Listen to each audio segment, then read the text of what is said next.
कहानी का नाम है कॉलेज का एक दिन। मैंने लकड़ी के सीखजों का दरवाज़ा खोला। एक लड़का बाहर आया। उसके हाथ में गुब्बारा था। आते ही उसने दोनों हाथों को झटका, जैसे कुछ कहना चाह रहा हो।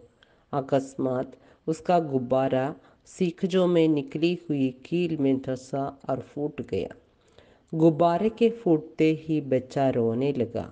मैंने पुचकारा उसे, पर वह रोता ही रहा, जाने मुझसे डरकर या गुब्बारे के फूटने के सदमे से।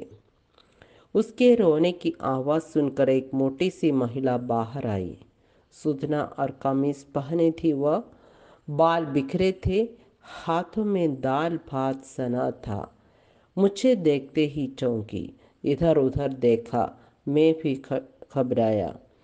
फिर मैंने ही बात शुरू की। कॉलेज के प्रिंसिपल साहब हैं।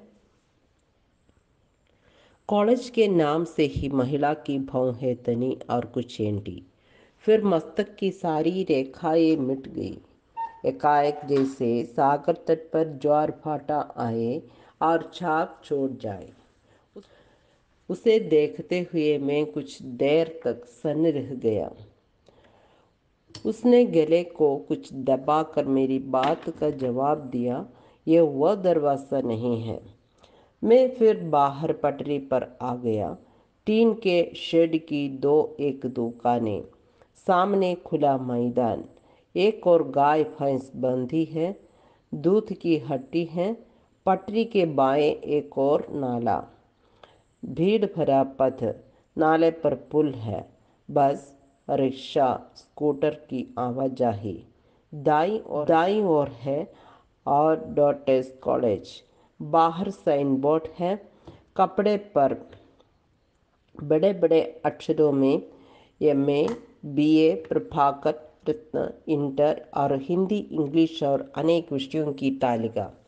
दूसरे दरवाजे का वही कहीं सुराग नहीं मिल रहा था। मुझे याद है, 1 साल पहले इसी दरवाजे से अंदर गया था और सामने ही प्रिंसिपल साहब बैठे थे। मैंने दूसरी ओर देखा। सीखचों के भीतर से 2 आंखें दिखाई दी। मैंने उन आंखों को और गौर से देखा, फिर आवाज़ दी, प्रिंसिपल साहब। दरवाज़ा खुला, चिक हटी। फिर दूसरे दरवाजे का पर्दा हटा। मैं जिस कमरे में दाखिल हुआ वह स्कूल नहीं हो सकता है, और चाहे जो हो, मैंने सोचा। फिर गलत जगह आ गया। पर तीसरे पर्दे के पीछे से एक आवाज़ सुनाई दी, अरे आप हैं मानव जी। मैंने पहचाना। मुझे याद आया, वही आवाज़ है जिसे मैं खोज रहा था। पर्दा उठाते हुए जो व्यक्ति मेरे सामने आया, उसके बाएं हाथ में छड़ी और दूसरी हाथ में है वैशाखी। पैर के पंजे नीचे मुड़े हुए हैं।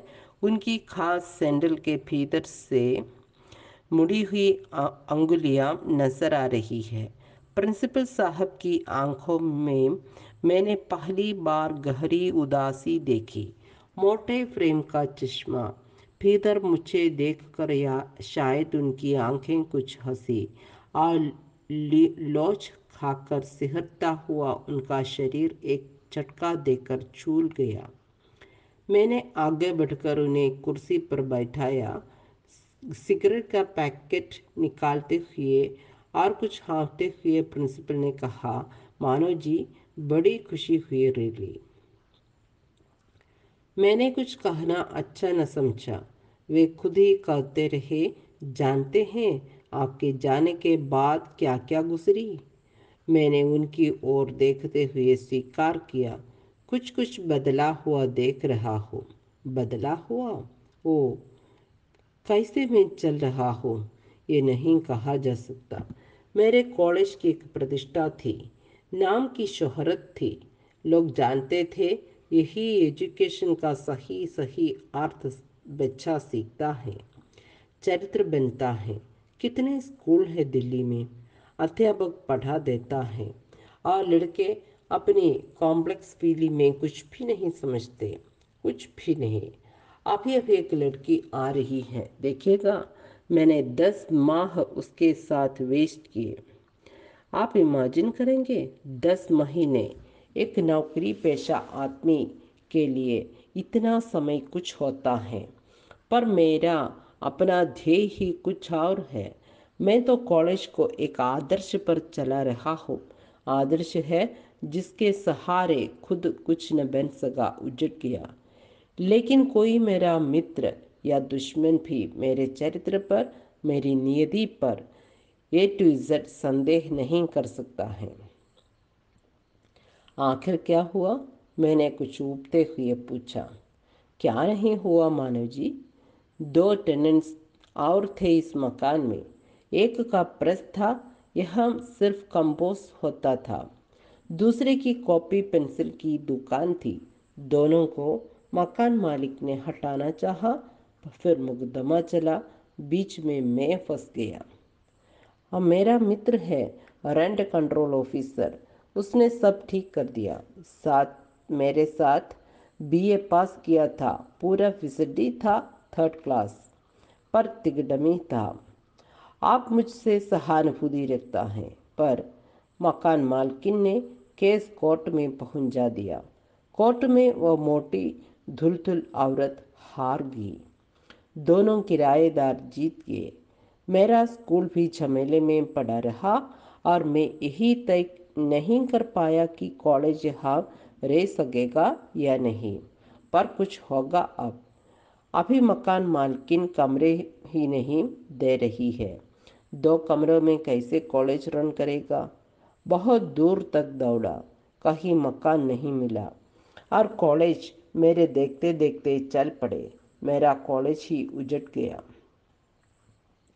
मैंने अफसोस जाहिर किया, कुछ भी हो, कॉलेज आपको चलाना चाहिए।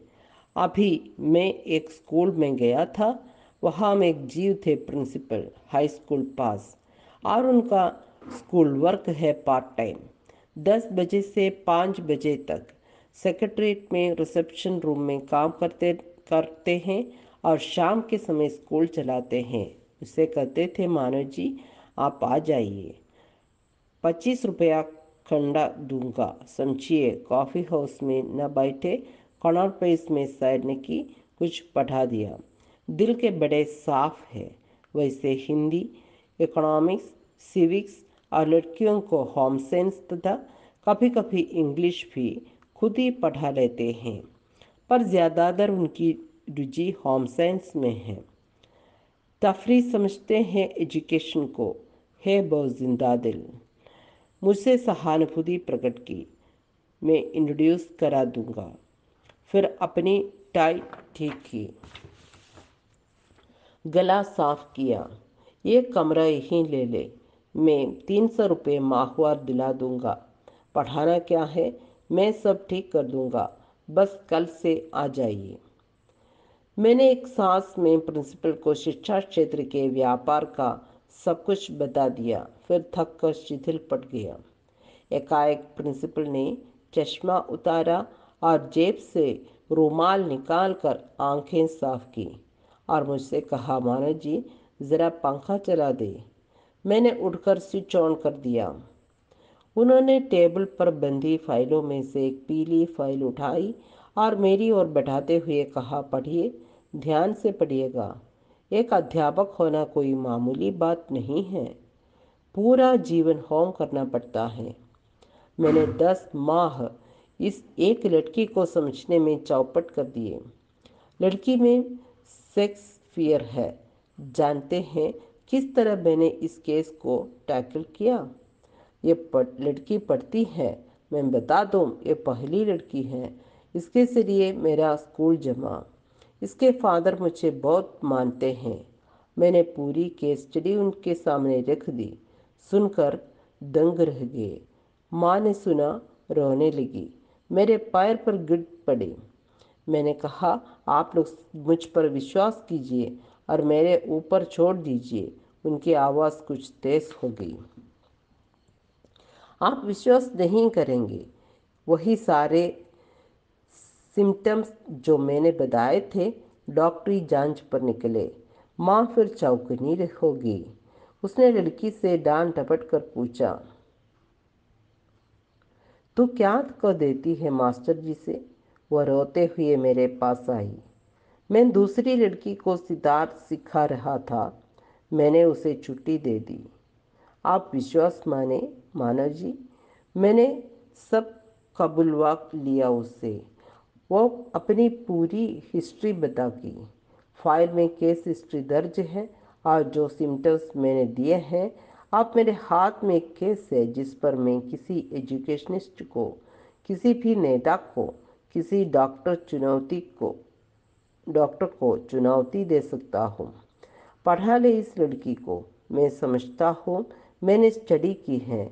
आज मानव जी, इस मनोविज्ञान को बिना जाने कोई कुछ नहीं हो सकता। खाक पढ़ाएगा अगर लड़की के बिहेवियर को समझेगा नहीं। पर कौन समझता है? मैं दावे से कह सकता हूँ, कोई केस मेरे पास आ जाए, मैं यूँ उसे ठीक कर लूँगा। उन्होंने चुटकी बजाई। मनोविज्ञान से इसका गहरा संबंध है, पर मैं तो खुद से पढ़कर समझ सका हूँ। लड़की की माँ ने लड़की के मन में वहम पैदा कर दिया है। माम से वो नफरत करने लगी है और बाप से ये सारी बातें छिपाई जाती हैं। सीधा सा आदमी है, दुकान है चांदनी चौक में, वहीं दिन भर गुजर जाता है। माल कमा लिया है, घर की फिक्र नहीं है। पर मानव जी, लड़की को मैंने टैकल किया। रोज सबक देता, वह भूल जाती, आंखें झुका लेती, कितना पूछता, जवाब भी नहीं देती और हरदम सर दबाती रहती। उसके मस्तक पर जैसे भार रखा हो। वो किसी भी बात के उत्तर में कभी आंखें दबाती, कभी कुछ।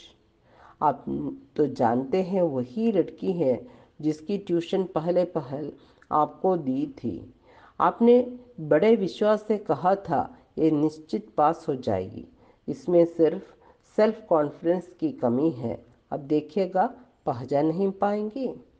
मुझे याद आया, एक वर्ष पूर्व यहाँ यही आया था प्रोफेसर पंत के रिकमेंडेशन पर, और प्रिंसिपल से बहुत जल्दी ही इतना खुल मिल गया था कि मुझे लगा मैं वर्षों का परिचित हूँ। उस दिन भी उसने कहा था, मैंने हिप्नोटाइज करने का बाद इस केस को अपने हाथ में लिया है। एक सजी धजी लड़की पर्दे के पीछे आकर खड़ी हो गई थी। प्रिंसिपल की आंखें पर्दे के पीछे दौड़ती रही। फिर लड़की हमारे सामने आ गई। आते ही उसने मेज पर किताबों का बंडल रख दिया और हमारे पास खड़ी रही। मैंने देखा वही एक वर्ष पूर्व का चेहरा। शायद तब भी वो पीली सिल्किन साड़ी, पीला ब्लाउज और पीली चप्पल पहनी थी। आज वो अजीब थी। अजीब क्या, मोहक लगी मुझे नमस्ते किया।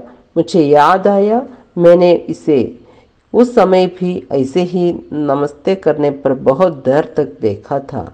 हाथ में सोने की घड़ी और चेहरा भरा भरा, स्वस्थ शरीर। वो बोली उस दिन भी बहुत कम थी। मैंने पूछा था, पढ़ना चाहती हैं? वो चुप रही। फिर मैंने पूछा, तुम्हारी प्रिय पुस्तक कौन है? वो कुछ नहीं बोली। मैंने कहा, मनोविज्ञान में बहुत रुचि है। वो चुप रही। मेरे हर प्रश्न पर अनायास प्रिंसिपल की हंसी। मैं गौर करता, मुझे लगा रेशमो, यही उसका नाम था, की तरफ से मेरे सारे प्रश्नों का उत्तर वह केवल अपनी हंसी से दे रहे हैं। मैंने अंत में प्रिंसिपल से यही कहा, यह लड़की विश्वास खो चुकी है और पढ़ने में तेज है। इतना कहने के बाद मैंने प्रिंसिपल की तरफ देखा। कई बार पूछने पर रेशमा ने कहा था, मेरे पास पुस्तकें नहीं हैं। मैंने अनजाने ही उस दिन उसे एक पुस्तक की कहानी बतानी शुरू कर दी। प्रिंसिपल के चेहरे पर हंसी खेलने लगी। वे उठे और जाते जाते उन्होंने कहा, देखे मानव जी, शायद ये पढ़ना चाहती है। अकेले कमरे में मैं और रेशमो रह गए। आज एक लोकल पोस्ट कार्ड मिला, उसमें लिखा था, रेशमो भी आ रही है।